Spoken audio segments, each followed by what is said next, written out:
ನಮಸ್ಕಾರ, ನಾನು ನಿಮ್ಮ ಡಾಕ್ಟರ್ ಹರೀಶ್ ಅಂತ ಹೇಳ್ಬಿಟ್ಟು.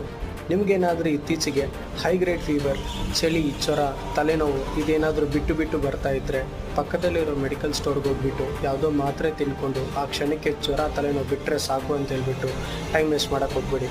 ಹಂಗೇನಾದರೂ ನೀವು ಮಾಡ್ತಾ ಇದ್ದರೆ you are in danger, because it can be dengue, chikungunya, malaria also.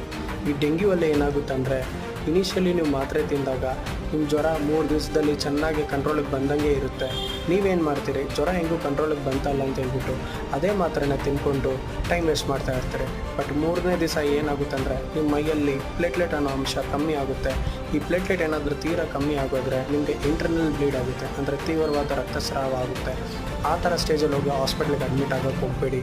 So ಇನಿಷಿಯಲಿನೇ ನೋಡ್ಕೊಳ್ಳಿ. ಸೊ ಪಕ್ಕದಲ್ಲಿರ್ತಕ್ಕಂಥ ಗೌರ್ಮೆಂಟ್ ಹಾಸ್ಪಿಟಲ್ಸ್, PHCs, ರೆಕಗ್ನೈಸ್ಡ್ ಡಾಕ್ಟರ್ನ ಭೇಟಿಯಾಗಿ ನಿಮ್ಗೆ ಇರ್ತಕ್ಕಂಥದ್ದನ್ನು ತಿಳಿಸಿ. Be aware.